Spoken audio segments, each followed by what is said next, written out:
Tanghali po, magluluto tayo ngayon ng tinola sa upo. Ayan. At ayan na, ginisa na natin yung ricado at inilagay na natin yung manok, mga lods. Habang ginigisa natin yan, babalatan natin yung upo. Upo ang isasahog natin, lod. Yung kaputol lang ng upo, ilalagay natin. Ayan, binabalatan na natin.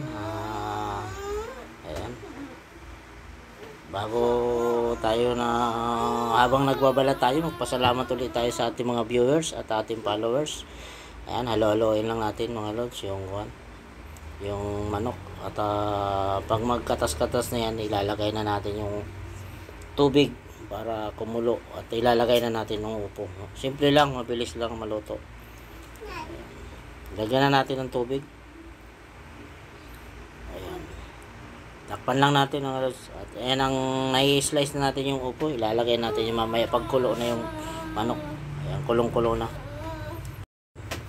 Ayan, sili. Lalagyan natin ng sili. Medyo mababa yung sili. 75 yata. At ang sili labuya, ito 90 na lang. Ito 80 na lang.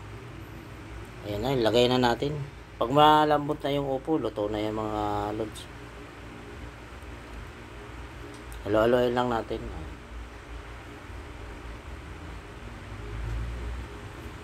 Habang hinahalo natin, wala tayong sawang pasalamat sa ating mga viewers at followers at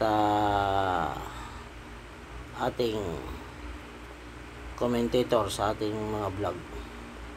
Ayan, hinahalo-halo lang natin. Paluto na yan, lods. Kunting kuha na lang yan. Ayan, sandok na tayo. Luto na yan.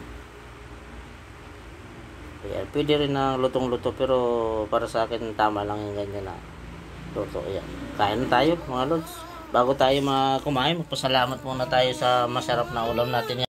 Ulam natin ngayon ay yan, tinola sa upo, mga lods.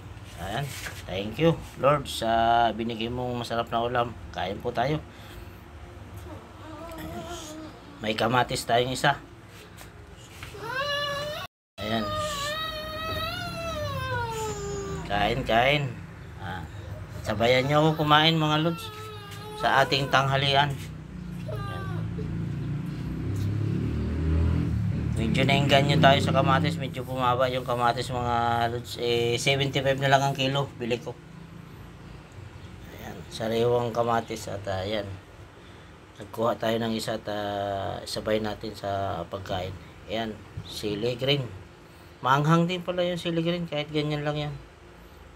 Ayan, inom kaagad tayo ng tubig dahil langhangan tayo. Ayan, bahaw yung kanin natin, mga lods. Bahaw. May tira pa bahaw.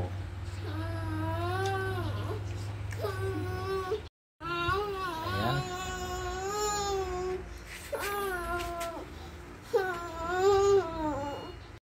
Maubos na natin, mga lods, yung kanin.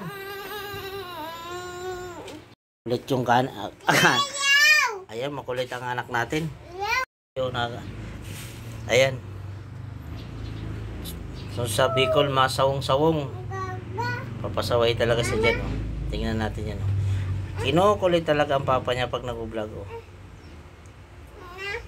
Ayan. Ayan. Sasawong-sawong ang bata.